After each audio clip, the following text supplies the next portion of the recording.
नेहा त्रिपाठी जी, पूना से। श्री हरिवंश। महाराज जी राधे राधे, आपके चरणों में कोटि कोटि प्रणाम। महाराज जी, मैं बचपन से ही शिव भक्ति में लीन थी, परंतु पिछले 1.5 वर्ष से कृष्ण, राधा जी एवं आप मिले। आपको लगभग 1.5 वर्ष से सुन रही हूँ और ये ज्ञान प्राप्त हुआ कि शिव जी ने मुझे कृष्ण जी और आपके पास भेजा है। महाराज जी, यूट्यूब पे आपको कहते सुना है कि एक बार जब भगवान बहुत अधिक कृपा करते हैं तो भयंकर रोग व संबंधियों को दूर कर देते हैं। महाराज जी, मेरा पूरा परिवार दान धर्म सेवा में जीवन भर लीन रहना चाहता है।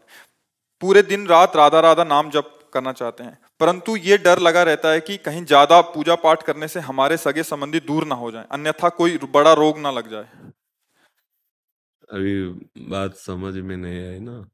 शास्त्र के जो वाक्य हैं, जैसे धन को तिजोरी में रखा जाता है बहुत सुव्यवस्थित, ऐसे ही जो परमार्थ की वस्तु होती है, शब्द सामने दिखाई दे रहा है लेकिन उसका अर्थ वो नहीं है, उसका भाव नहीं है।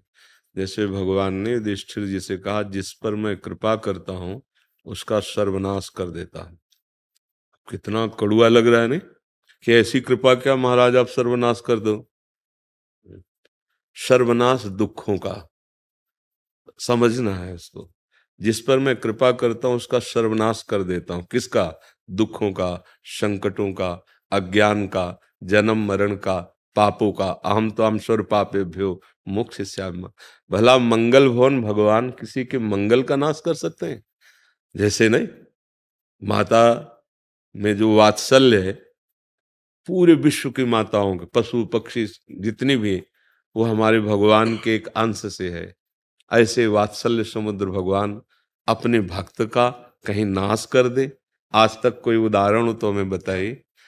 जो पूतना स्तनों में जहर लगा के भगवान को मारने जा रही, उसे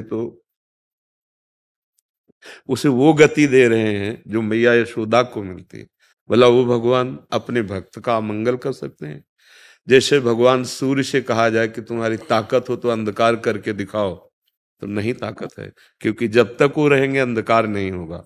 ऐसे ही भगवान से कहा जाए तुम्हारी ताकत हो तो अमंगल करके दिखाओ, तो भगवान को ताकत नहीं कि वो अमंगल कर सके, क्योंकि वो मंगल भवन है। तो भगवान अपने जनों से प्यार करके जो बात कर रहे हैं, वो समझ ठीक ना होने के कारण है।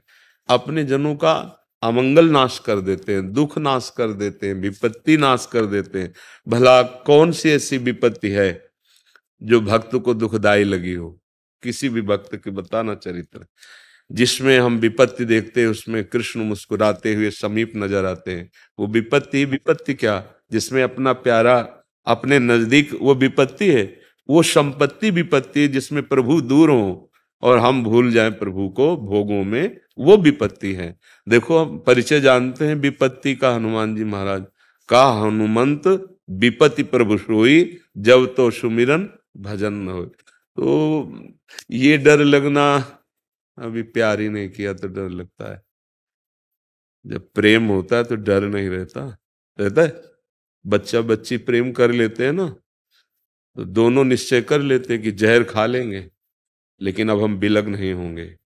दुनिया की हर गाली सहेंगे, अपमान सहेंगे, मर जाएंगे।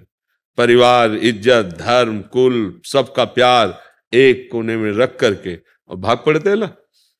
और हम प्रभु से प्यार करते हो, डर लगता है कहीं कुछ अमंगल ना हो जाए।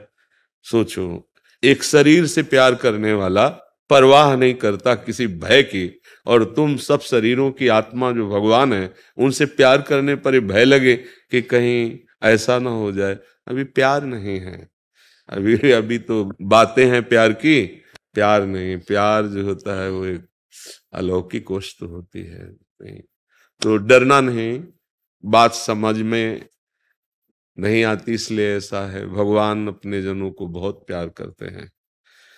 ये जरूर है कि बाहरी देखने में आपको लग सकता है कि एक बार दो मित्र थे, स्कूल में पढ़ते थे। अब आगे जब यौवन अवस्था आई तो एक गलत संग में पढ़कर शराब पीना, व्यभिचार करना, गंदे आचरणों में उतर गया, और एक अच्छे संग से गंगा स्नान करना, नाम जप करना, ऐसे। तो जो गंदे आचरण करता था, रात दिन उसकी उन्नति होने लगी, रुपया और सब अच्छे अच्छे भोग सामा। और जो गंगा नहाता था, नाम जप करता था ना, उसका स्तर गिरने लगा। लौकिक 10वें वर्ष दोनों का मुलाकात नहीं हुई। अचानक एक दिन वो गंगा नहा के आ रहा था, तो देखा सामने कि वो दोस्त हमारा स्कूल वाला, और वो बहुत सूट बूट से अच्छे कपड़े पहने ऐसे, तो उसने भी देखा कि वही मित्र है हमारा जो स्कूल में। बस वो उधर देख ही रहा था कि खजूर होता है ना, खजूर, खजूर का बड़ा कांटा गंगा नहाने वाले के पैर में लगा, क्योंकि नंगे पैर रहता था। और नाम भगवान का उच्चारण करते बैठ गया पैर पकड़, और वो खूब अच्छे कपड़े वो सब पहन के आया। बोले देख, कहता था क्या मिला तेरे को, देख मेरे पास गाड़ी है, रुपया पैसा, मैं खाता हूँ, मौज मस्ती से रहता हूँ, तू बड़े ठीक से रहता है, गंगा नहाता है, तेरी दशा देख क्या है, क्या दिया भगवान ने तेरे को। और ऐसा कह के वो चला गया। उसके भी मन में आया कि बात तो सही कह रहा है, मैं बचपन से भगवान का नाम ले रहा हूँ, गंगा नहा रहा हूँ, तो हमारी ये दशा है। और मैं जानता हूँ ये दोस्त हमारा कैसा है, बड़ी मौज मस्ती में। क्या भगवान का भजन करना दुख और नाना प्रकार के संकट मोल लेना है? ऐसा उसके मन में आ गया। और जब कभी किसी भक्त के मन में संशय होता है तो भगवान तुरंत निवारण करते हैं। भगवान एक वृद्ध ब्राह्मण की स्वरूप में आए, अरे बेटा तुम्हारे कांटा लग गया क्या, मैं निकालूं? भगवान बड़े कृपालु हैं, देखो तुम्हारे कांटा लग गया, बहुत कृपा है उनकी तुम्हारे ऊपर। तो उनका अब हमको ये बातें अच्छी नहीं लगती, क्योंकि मैंने प्रत्यक्ष देखा कि हमारा दोस्त गंदा आचरण करता है, अधर्म आचरण करता है, उन्नति को प्राप्त हो रहा है, और आप कह रहे हैं बहुत अच्छा। तो उनका देखो तुम्हें पता नहीं है, मैं तुम्हें दिखाऊं, तुम्हारा जो मित्र है वो पूर्व जन्म में इतना पुण्य किया था कि उसे इस जन्म में चक्रवर्ती सम्राट होना था। उसने पापाचरण करके सारे पुण्य नष्ट कर दिए। अब उसका थोड़ा पुण्य रह गया और भोग ले, इसके बाद पीछे का पाप और अभी का पाप जब मिलेगा ना तो इसका सर्वनाश हो जाएगा, किसी काम का नहीं रहेगा। और तुम्हारा सूली की सजा थी तो खजूर के कांटे से निकल गई, तुम्हारे सारे पाप नष्ट होने जा रहे हैं क्योंकि तुम धर्म से चलते रहो। अभी जहां तुम्हारे पूरे पाप नष्ट हुए और ये पुण्य और वो पुण्य मिला, तो लोक परलोक सब जगह तुम आनंदित हो। उसको जो अंदर संशय आया था उसकी निवृत्ति हो गई। कभी ऐसा नहीं हो सकता।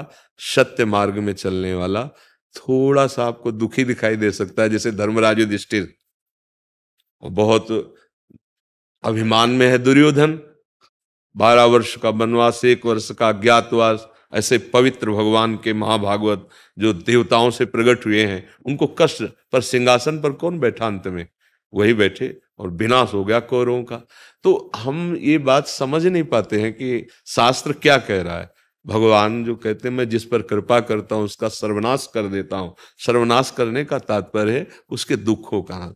और भी लिखा है बंधु विच्छेदम, मैं परिवार से संबंध रहित कर देता हूं, क्योंकि वही भगवत प्राप्ति में जो बाधा होती है, जननी जनक बंधु सुत दारा, तन धन धाम श्रद्ध परिवारा, तो सबकी ममता ताग बटोरी, मम पद मन ही बांध बरडोरी, वो हम नहीं कर पाते तो भगवान कर देते हैं। क्या होता है कि परिवार सब छोड़ के चला जाता है? नहीं, वो परिवार के हर सदस्य को बहुत प्यार करने लगता है, क्योंकि उसको अब ये ज्ञान हो गया सब में भगवान है।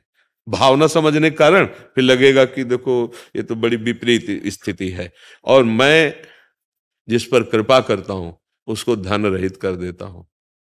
धन रहित, अब घबरा जाओगे ना कि रुपया पैसा नहीं, धन का अभिमान नहीं होता। अगर ये बात होती धन रहित तो चक्रवर्ती सम्राट अम्बरीश जी है ना, खजाना है ना उनके पास, और भगवान के महान भक्त है ना, तो फिर बात कैसे सच्ची कैसे समझ में आएगी।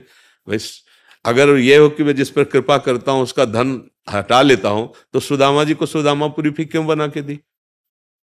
वैसे ही खाने की व्यवस्था नहीं, क्योंकि इसका मतलब रहस्य समझना है। धन का अभिमान नष्ट कर, जो धन का अभिमान जीव को गिराने वाला है, पतित करने वाला है, उसे भगवान हटा देते हैं। भगवत वाक्यों को समझने के लिए हृदय में पवित्रता चाहिए, भक्ति चाहिए, तब हम समझ पाते हैं। तो ऐसा डरो मत कि हम अगर अधिक भजन करेंगे तो ऐसा। अब असाध्य रोग का जैसा विषय है कि जैसे हमारा पूरा रजिस्टर है, अब खत्म है, हमारा आखिरी जन्म है, दैन संसार से खत्म। अब जितना हिसाब है फटाफट, तो जैसे 100 थप्पड़ लगाने हैं तो एक थप्पड़ लगवा दिया, 99 माफ कर दी, आगे बढ़े, मतलब फटाफट फटाफट वो पूरा, क्योंकि हिसाब खत्म होना है ना, तो उसको लगता है यार पग पग पे दुख मिलता चला जा रहा है, क्योंकि अब वो महासुख की यात्रा में जा रहा है, अब उसको दुख का लेस भी नहीं मिलेगा। अच्छा, यहाँ कितने ऐसे पापात्मा जीव देखे जाते हैं, मौज मस्ती पूरी जिंदगी के, जुकाम भी नहीं हुआ चले गए, तो ऐसा थोड़ी कोई परम पद में प्राप्त हो गए, बार बार जन्म मरण चक्र चलना है। इसलिए विधान को समझना होता है। जैसे ये होता है कि फिर भजन का क्या फल है कि आप कष्ट हो, अगर आप दुखी हो तो भजन इसीलिए तो किया गया था कि दुख ना हो, तो दुखी नहीं है, हम परम सुखी हैं। तुम बाहर की बात देखते हो, बाहर से कार से तुम उतर रहे हो, एसी रूम में रहते हो, अंदर से तुम काम क्रोध से जल रहे हो, क्या सुखी हो तुम? क्या तुम स्वस्थ हो? क्या तुम आनंदित हो? नहीं, कोई विकार हृदय में नहीं है, बस एक ही लालसा है, कब शरीर छूटे अपने प्रभु से मिले। क्या परेशानी? इस सब संसार प्रवाह में नहीं आना है, खत्म। आप जैसा विधान करेंगे उसमें मैं राजी रहूंगा और आपको प्यार करूंगा और आपको प्राप्त करूंगा। ये अलग भाव है, ये अध्यात्म मार्ग है, संसारिक मार्ग नहीं है कि हे भगवान हमारा बुखार ठीक कर दो, हमारा रोग क्यों ठीक करो। नहीं नहीं, हमारे कर्म का कोई फल है, आप भुगवाइए, पर मेरे को सामर्थ्य दीजिए कि मैं आपको भूलूं नहीं और इसे सह जाऊं। तो भगवान की बहुत कृपा है, अनंत जन्मों के पापों को क्षण में नष्ट कर रहे हैं, उनकी बहुत कृपा है। हमें ये विपरीत नहीं सोचना कि हम राधा राधा बहुत जपेंगे तो गड़बड़ हो जाएगा, नहीं नहीं, पूरा जीवन हो गया। कष्ट शब्द जिसे तुम समझते हो वो तुम्हारी समझ ठीक नहीं है। मन का सुखी होना सुख है। आप देखो ना, आपके पास सब कुछ है, मन दुखी है, तो आप भला सुखी हो क्या? और मन आनंदित है, दुख सुख मन का। अभी यहां से मन का संपर्क हटवा दिया जाए और यहाँ खूब आप ऐसे करो, कुछ नहीं लगेगा, क्योंकि दुख मन को हो रहा है ना। अच्छा, मन भगवान के आनंद में है। अब वो शरीर में कष्ट हो तो क्या फर्क पड़ता है, शरीर स्वस्थ है, मन विषयों में जल रहा है, तो क्या फायदा है। बस ये थोड़ा समझ गलत है, इसलिए ऐसा। किसका प्रश्न था? तो आप समझ पा रहे? जी बिल्कुल। जी।